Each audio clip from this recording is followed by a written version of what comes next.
حافظ ابن کثیر رحمۃ اللہ علیہ نے کہا کہ عصر سے مراد زمانہ ہے. یہ مرور زمانہ کے اللہ رب العالمین نے بعض اوقات قرآن مجید کے اندر اور جگہوں پہ بھی قسم کھایا ہے. اس لیے میرے نزدیک سب سے بہتر معنی یہی ہے کہ قسم ہے مرور زمانہ کی. عصر سے مراد قسم ہے زمانے کی، یعنی یہ شب و روز کا بدلنا، یہ گردش مدام کا بدلنا، یہ مفہوم صحیح ہے اور اس کے اوپر اکثر مفسرین اتفاق کرتے ہیں. جیسے جب رات آتی ہے تو اندھیرا چھا جاتا ہے اور جب دن طلوع ہوتا ہے تو ساری چیزیں روشن ہو جاتی ہیں. اسی طریقے سے کبھی رات لمبی ہوتی ہے، کبھی دن لمبا ہوتا ہے. تو اللہ رب العالمین نے مرور زمانے کے اعتبار سے ایک گردش مدام کا قسم کھایا اور کہا والعصر، قسم ہے زمانے کی. یہ زور کر کے اس لیے میں بول رہا ہوں اور مفسروں نے اس کے اوپر زور دیا ہے کہ جواب قسم جو ہے یہ بہت ہی بھیانک ہے. اللہ رب العالمین نے فرمایا والعصر ان الانسان لفی خسر، قسم ہے زمانے کی، ان الانسان لفی خسر، تحقیق کے بھی یقین سارے کی سارے انسانیت گھاٹے میں، نقصان میں، خسارے میں ہے. یہ جواب قسم ہے. پوری انسانیت کیا ہے؟ نقصان میں ہے، خسارے میں ہے، گھاٹے میں ہے. یہ کون کہہ رہا ہے؟ رب العالمین کہہ رہا ہے. چاہے وہ عالم صاحب ہو تو بھی گھاٹے میں ہے، حافظ صاحب ہو تو بھی گھاٹے میں ہے، امام صاحب ہو تو بھی گھاٹے میں ہے، وقت کا مفسر ہو، مفکر ہو، سب گھاٹے میں ہے. پوری انسانیت کو مخاطب کرتے ہوئے کہہ دیا اللہ رب العالمین نے پوری انسانیت ہی گھاٹے میں ہے. کیوں کہا اللہ رب العالمین نے گھاٹے میں؟ اس کا جواب آ رہا ہے اِلَّا الَّذِينَ آمَنُوا وَعَمِلُوا الصَّالِحَاتِ، مگر وہ لوگ جو ایمان لے آئے، مگر وہ لوگ جو اللہ رب العالمین کی توحید کو اپنا لیا، مگر وہ لوگ جو اللہ رب العالمین کے اسماء و صفات کو سمجھ لیے. ہاں، مگر وہ لوگ جو اللہ کے رسول صلی اللہ علیہ وسلم کی رسالت کو اقرار کر لیے، جس کی نظر میں محمد عربی صلی اللہ علیہ وسلم امام اعظم بن گئے، اعلیٰ حضرت بن گئے. وہ لوگ گھاٹے میں نہیں ہیں. اِلَّا الَّذِينَ آمَنُوا، مگر وہ لوگ جن لوگوں نے ایمان لے آیا. اِلَّا الَّذِينَ آمَنُوا وَعَمِلُوا الصَّالِحَاتِ، اور ایمان کے ساتھ ساتھ عمل صالح کرتے رہے، وہ لوگ گھاٹے میں نہیں ہیں. ہاں، وہ لوگ گھاٹے میں نہیں ہیں، نقصان میں نہیں ہیں. اس کے علاوہ تمام کے تمام لوگ گھاٹے میں، نقصان میں. إِلَّا الَّذِينَ آمَنُوا وَعَمِلُوا الصَّالِحَاتِ وَتَوَاصَوْا بِالْحَقِّ، ایمان اور عمل صالح کے بعد حق کی تلقین کیا، وہ لوگ گھاٹے میں نہیں ہیں. وَتَوَاصَوْا بِالصَّبْرِ، اور صبر کیا. یاد رکھیے کہ یہ ایسی صورت ہے جس کے بارے میں اہل سنت کے بہت ہی بڑے امام شافعی رحمۃ اللہ علیہ فرماتے ہیں کہ اللہ رب العالمین پوری انسانیت کے لیے صرف ایک ہی سورۃ العصر کو ہی بطور ہدایت نازل فرما دیتا تو پوری انسانیت کے لیے یہ سورت کافی ہو جاتی.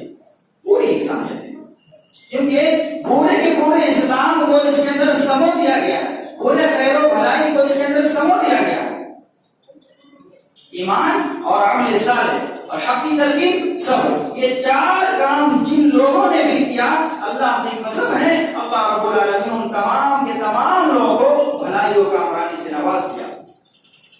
تو میں جو آپ کے سامنے پوائنٹ رکھنے والا ہوں، میں جو سوال رکھنے والا ہوں، وہ سوال ہے وَتَوَاصَوْا بِالْحَقِّ، حق کی تلقین کرنا. یہ حق میرے بھائیو کیا ہے؟ حق کی تعریف کیا ہوتی ہے؟ حق کی تعریف آپ یوں سمجھ لیجیے، 100 جھوٹے ہیں، ایک سچا آدمی ہے، ایک حق بولنے والا ہے. اس کے حق سے تمام کے تمام جھوٹے لرز جائے، یہی حق کی تعریف ہے. اور سب سے بڑا حق کیا ہے؟ آئیے میں کے سامنے رکھتا ہوں، سب سے بڑا حق اللہ رب العالمین کی ذات ہے، اللہ رب العالمین کے صفات ہے۔ اللہ رب العالمین نے جتنی چیزیں پیدا کی ہے، تمام کی تمام چیزیں حق ہے، سچ ہے۔ اللہ رب العالمین نے جتنے انبیاء کرام رسول اعظام بھیجے، تمام کے تمام انبیاء کرام رسول اعظام حق اور سچ ہے، تمام کی تمام کتابیں حق اور سچ ہے۔ الاخیرا محمد رسول اللہ صلی اللہ علیہ وسلم کو، اللہ کے رسول صلی اللہ علیہ وسلم کو قیامت تک کے لیے اللہ رب العالمین نے نبی بنایا، رسول بنایا، یہ بھی حق اور سچ ہے۔ آپ صلی اللہ علیہ وسلم جب بعثت ہوئے تو آپ صلی اللہ علیہ وسلم کو کہا گیا قرآن مجید کے اندر، آپ کو میں نے حق کے ساتھ رسول بنا کر کے بھیجا۔ آپ کو جو کتاب دی گئی تو کہا گیا کہ آپ کو یہ کتاب حق کے ساتھ دیا جا رہا ہے۔ آپ کو جو شریعت دی گئی اس شریعت کے بارے میں فرمایا گیا، وہ الذی ارسل رسولہ بالہدی ودین الحق لیظہرہ علی الدین کلہ، کہ آپ کو جو شریعت دی جا رہی یہ شریعت بھی حق اور سچ ہے۔ اس کے اندر اگر کوئی مسلمان نقطہ نکالتا ہے، اگر کوئی مسلمان اپنے دل کے اندر شگاف پیدا کرتا ہے تو اللہ کی قسم ہے وہ مسلمان نہیں ہو سکتا۔ اللہ رب العالمین نے قرآن مجید کے بے شمار مقامات کے اوپر کہا ان وعد اللہ حق، اللہ کا وعدہ کیا ہے؟ حق ہے، سچ ہے۔ یعنی اللہ رب العالمین نے جتنی چیزیں یہ آسمانوں زمین کے درمیان پیدا کی تمام چیزیں کیا ہے؟ حق اور سچ ہے۔ تو میرے بھائیو، یہ حق ایسی چیز ہے کہ جس کے بارے میں محاورہ سنتے رہتے ہیں کہ حق کوئی میٹھی چیز نہیں ہوتی، حق جو ہے کڑوی چیز ہوتی ہے۔ ہمیں اور آپ کو حق کے بارے میں قرآن مجید نے حکم دیا کہ جو مسلمان اپنے آپ کو مسلمان کہلانا چاہ رہا ہے، سچا پکا مسلمان بننا چاہ رہا ہے، اللہ کی نظر میں اللہ کے نزدیک محبوب بننا چاہ رہا ہے، تو اسے چاہیے کہ وہ حق کو قائم کرے، حق کی تلقین کرے۔ اگر ہم خود ایمان لے آئے، عمل صالح کرتے ہیں اور ایمان اور عمل صالح کے بارے میں دوسروں کو ہم نہیں بتاتے ہیں، اللہ کی قسم ہے اللہ کے یہاں ہمارا مواخذہ ہوگا۔ کیوں؟ اس لیے کہ جو چیزیں حق بتانی تھی ہم نے نہیں بتایا، حق کی تلقین ہم نے کی نہیں۔ حق بولنا ہی کافی نہیں بلکہ حق کے بارے میں تلقین کرنا یہ ویری امپورٹنٹ ہے۔ آج امت مسلمہ کے اندر حق گوئی نہیں ہے، حق گو عالم دین نہیں ہے، حق گو عوام نہیں ہے، جس کی وجہ سے یہ مسلکیں اور یہ گروہ بندیاں ہیں۔ اگر تمام ممبروں سے تمام ائمہ دین، تمام ائمہ مساجد، تمام قرآن حضرات، حفظہ حضرات، خطبہ حضرات اللہ کے حق کو بیان کرنا شروع کر دے، اللہ کی قسم کہہ رہا ہوں، اس ممبر کے اوپر جس ممبر کے اوپر حق بیان کیا جا رہا ہے وہ جب تک اترے گا نہیں ہے ممبر سے، اللہ رب العالمین تمام کے تمام گروہ بندیاں کو ختم کر دے گا۔ کیوں؟ اس لیے کہ ہم نے مفاد کی باتیں نہیں کی، ہم نے شخصیت کی باتیں نہیں کی، ہم نے اگر بات کی ہے تو اللہ رب العالمین کی ذات کی بات کی ہے، اللہ رب العالمین کے صفات کی بات کی ہے۔ اگر ہم نے بات کی ہے تو توحید کے بارے میں کیا ہے، ہم نے بات کی ہے تو رسالت کے بارے میں کیا ہے، ہم نے بات کی ہے تو محمد رسول اللہ صلی اللہ علیہ وسلم کی عظمت کے بارے میں کیا ہے۔ اور کوئی ایسا تھرڈ کیٹیگری کا بھی مسلمان نہیں ہوگا جس کو اللہ سے محبت نہ ہو، رسول اکرم صلی اللہ علیہ وسلم سے محبت نہ ہو۔ میرے بھائیو، ابھی فرانس کے اندر یہ واقعہ دیکھنے کو ملا کہ جب وہاں کے راشٹرپتی نے اللہ کے رسول صلی اللہ علیہ وسلم کے بارے میں غصہخانہ الفاظ استعمال کیے، الحمدللہ ثم الحمدللہ، تمام کے تمام مسلمان، چاہے اس کے دل کے اندر ذرہ برابر بھی ایمان ہے تو اس کے اندر رنجش دیکھنے کو ملی، اور سارے کے سارے لوگ روڈ کے اوپر غصے میں نظر آئے۔ کیوں؟ وجہ کیا بنی؟ وجہ یہی تھی کہ ہمارے قائد محمد رسول اللہ صلی اللہ علیہ وسلم کی ذات کے اوپر انگلیاں اٹھائیں۔ تو حق یہ چیز ہوتی ہے میرے بھائی، لیکن افسوس ہوتا ہے کہ امت مسلمہ میں آج حق وہ عالم نہیں ہے، حق وہ عوام نہیں ہے جس کے بارے میں قرآن مجید نے کہا، حق کی فضیلت بیان کرتے ہوئے قرآن مجید نے کہا کوئی اگر حق بولتا ہے، حق گوئی کرتا ہے، حق سنتا ہے تو قیامت کے دن اللہ رب العالمین اس کا انعام اتنا بڑا دے گا کہ اسے اپنے نبیوں کے ساتھ رکھے گا، اپنے رسولوں کے ساتھ رکھے گا، اپنے شہیدوں کے ساتھ رکھے گا۔ میرے بھائیو اتنی بڑی فضیلت ہے، اور اللہ رب العالمین نے بطور حکم نازل فرمایا یا ایھا الذین آمنوا اتقوا اللہ وقولوا قولا سدیدا۔ اے ایمان والو، اے مسلمانوں، یا ایھا الذین آمنوا اتقوا اللہ وقولوا قولا سدیدا، جہاں کہیں بھی بولو، جب بھی بولو، جیسے بھی بولو تو حق ہی بولنا، سچ ہی بولنا۔ تو پتا کیا چلا، اسلام کے اندر جھوٹ کی بھی ہے ہی نہیں۔ آج امت مسلمہ کے اندر جتنے جھوٹے پائے جاتے ہیں آپ گن نہیں سکتے ہیں، لیکن سچے لوگوں کی اتنی کمی ہے، اتنی کمی ہے کہ ڈھونڈ ڈھونڈ کر کے نکالیں گے تو آپ کو سچے لوگ نہیں ملیں گے۔ بتائیے، جب اسلام نے حکم ہی دے دیا، قرآن مجید کا حکم ہی ہے کہ تم جہاں بھی بولو، جس کو بھی بولو، جب بھی بولو تو حق ہی بولنا۔ خود میں حق پیدا کیجیے، خود کے ساتھ انصاف قائم کیجیے۔ گھر میں کبھی حق بولنے کی ضرورت ہو، کبھی اماں ابا کو بولنے کی ضرورت ہو تو حق ہی بولنا، بھائی کو بولنے کی ضرورت ہو حق ہی بولنا، بیوی بچے کو بولنے کی ضرورت ہو تو حق ہی بولنا۔ کیوں؟ اس لیے تمہارے رب کا فرمان ہے یا ایھا الذین آمنوا اتقوا اللہ حق تقاتہ ولا تموتن الا وانتم مسلمون۔ اللہ رب العالمین نے کیا کہا کہ اللہ سے بھی ڈرو تو حق کے ساتھ ڈرو، حق تقاتہ، جس طریقے سے اللہ رب العالمین سے ڈرنے کا حق ہے اسی طریقے سے ڈرو۔ پورے قرآن کو آپ چھان بین کر لیجئے، حق ہی حق نظر آئے گا میرے بھائیوں۔ لیکن آج افسوس ہوتا ہے جب امت مسلمہ کے اوپر نظر ڈالتے ہیں، معاشرے کا جائزہ لیتے ہیں تو نہ حق و عالم دین ملتا ہے، نہ حق و عوام ملتی ہے۔ اگر حق کہیں بیان بھی کیا جا رہا ہے تو اسے دبانے کی کوشش کی جا رہی ہے، کلا بازیاں کی جا رہی ہے، گل بازیاں کی جا رہی ہے، سازشیں کی جا رہی ہے۔ میرے بھائیو، اس منبر رسول سے اگر حق بیان نہیں ہوگا، اللہ کی قسم کہہ رہا ہوں، وہ کوئی بھی ایسا ڈپارٹمنٹ نہیں ہے، کوئی بھی ایسا منبر نہیں ہے، مجھے نہیں پتا کہ وہاں سے کوئی شخص حق بھی بول سکتا ہے۔ آپ کسی کو ایم پی بناتے ہیں، وہ پارلیمنٹ میں جا کر کے کبھی اپنے مفاد کی خاطر حق بولتا ہے، آپ کے خاطر نہیں حق بولتا۔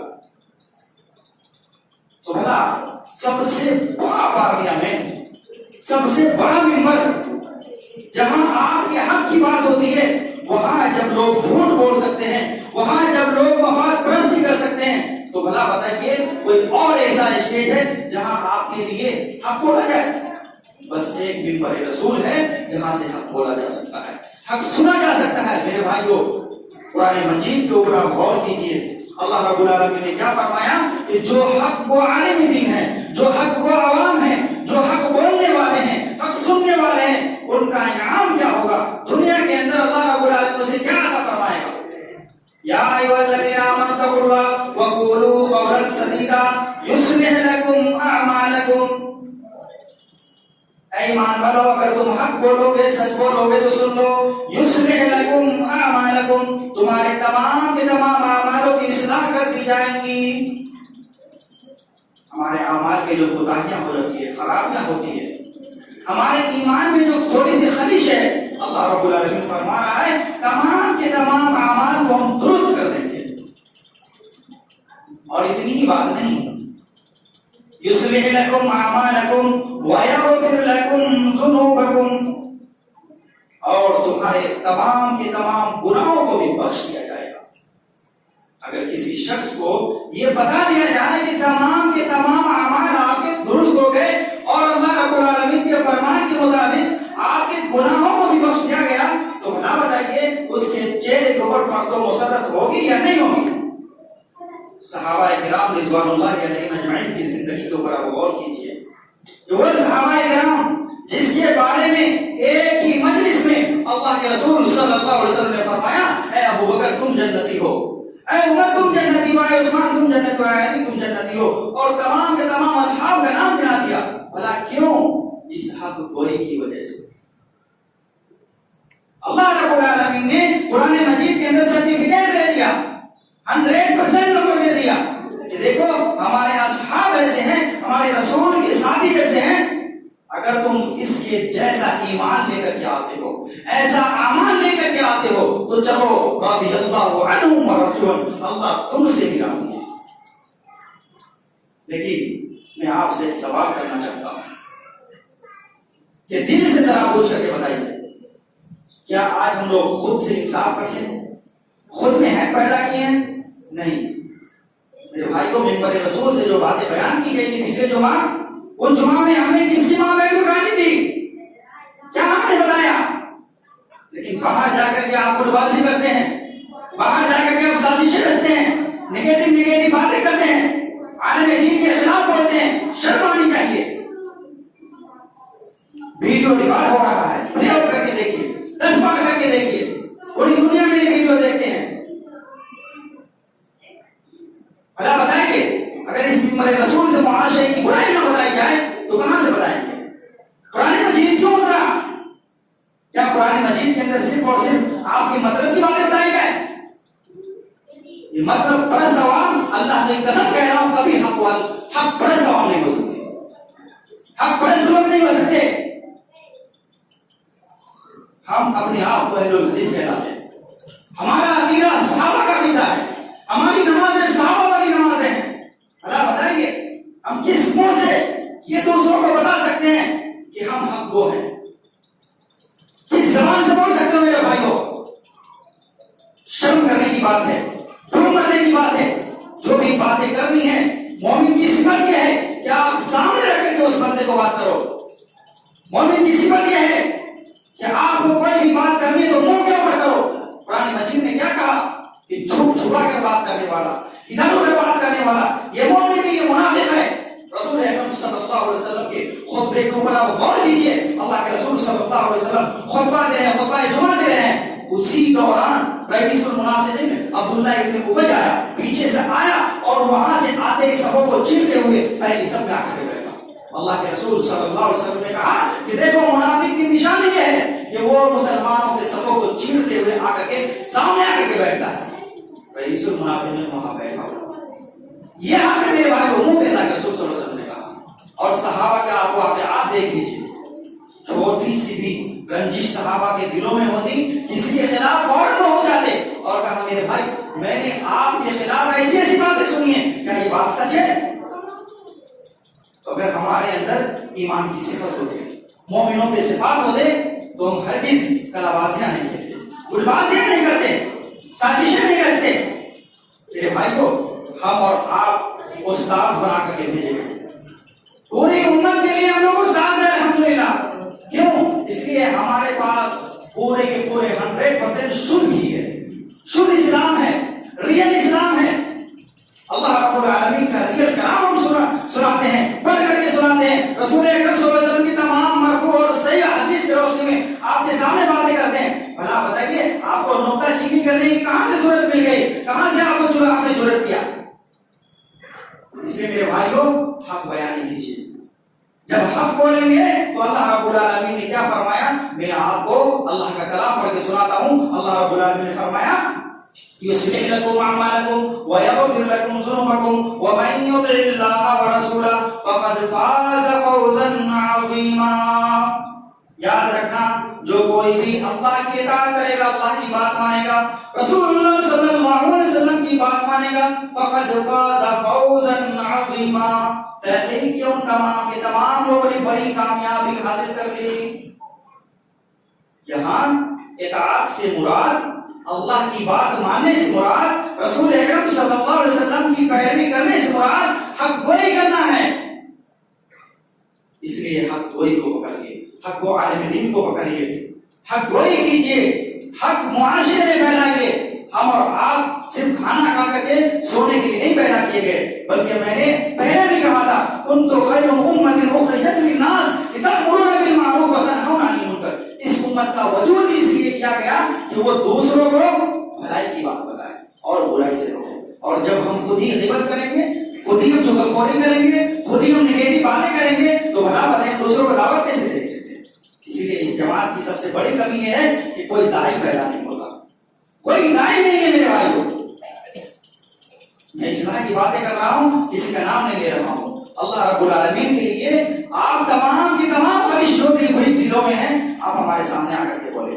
ہمارے مسجد کے ذمہ دار ہیں، ان کو سامنے رکھ کر کے بولے اور میٹنگ بٹھائے۔ اگر مولانا کی ایک غلطی ہے تو میں آپ تمام کے تمام مسلمان کو یہ اجازت دیتا ہوں، سامنے مجھے پکڑو، سامنے پکڑیے کہ مولانا صاحب آپ نے جو یہ بات بتائی کہاں سے بتائیے، آپ مجھے دکھاؤ۔ اللہ کی قسم ہے اگر میں اپنی طرف سے بات کر رہا ہوں آپ کے سامنے رجوع کرنے کے میں حوصلہ رکھتا ہوں، لیکن اگر حق بات بول رہا ہوں، حق بات بول رہا ہوں تو آپ کے منہ پہ بولوں گا، پیچھے نہیں بولا جاتا۔ یہ میں نے غیبت نہیں کی، میں نے برائی نہیں کی، میرا اسلام غیبت نہیں سکھاتا، برائی نہیں سکھاتا۔ میرا اسلام تو اتنا پیارا اسلام ہے میرے بھائیوں کہ اگر کوئی بھائی ہم سے دور ہے، وہ نہیں ہے، تو جب تک کہ وہ آ نہ جائے، قرآن مجید نے کہا اگر تمہارے پاس کوئی فاسق و فاجر خبر لے کر کے آئے، یا ایھا الذین آمنوا اذا جاءکم فاسق بنبأ فتبینوا، تو تم اس کی تحقیق کر لیا کرو۔ کیوں؟ اس لیے ہو سکتا ہے کہ حقیقت کچھ اور ہو اور تمہارے سامنے جو بات کی جا رہی وہ کچھ اور ہو۔ میرے بھائیوں، تو میں امید کرتا ہوں کہ اگر ہم حق بولیں گے تو حق وہ عوام کا اللہ رب العالمین ساتھ دیتا ہے۔ اللہ رب العالمین اس کے اوپر رحمتوں کا نزول فرماتا ہے۔ اللہ رب العالمین ان کے گھروں میں برکت عطا فرماتا ہے، ان کی اولاد میں برکت عطا فرماتا ہے۔ تو میں یہی امید کرتا ہوں کہ جو بھی باتیں ہم سنیں گے انشاءاللہ تبارک و تعالیٰ اس کے اوپر عمل کرنے کی بھی کوشش کریں گے۔ اللہ رب العالمین سے دعا کرتے ہیں اللہ رب العالمین ہم تمام لوگوں تمام تر مذکورہ باتوں کو سمجھنے کی توفیق عطا فرمائے۔ اللہ رب العالمین تمام کے تمام لوگوں کو حق گو بنا دے۔ اللہ رب العالمین تمام کے تمام لوگوں کو حق سننے والا، حق بولنے والا، حق کہنے والا بنا دے۔ اللہ رب العالمین تمام کے تمام لوگوں کو قرآن و سنت پر جمع کر دے۔ آمین۔ اللہ رب العالمین ہم میں سے جتنے پریشان ہیں تمام کی پریشانیوں کو دور فرما دے۔ اللہ رب العالمین ہم میں سے جتنے لوگ یا اولاد ہے سب کو اللہ رب العالمین تو اولاد عطا فرما۔ اللہ رب العالمین میں سے جتنے لوگ پریشان ہیں اللہ بے حال ہے، روزی کے اعتبار سے اللہ، کوئی مرض کے اعتبار سے اللہ تمام کی پریشانیوں کو دور کر دے۔ آمین۔ سبحانک رب العزت عما یصفون وسلام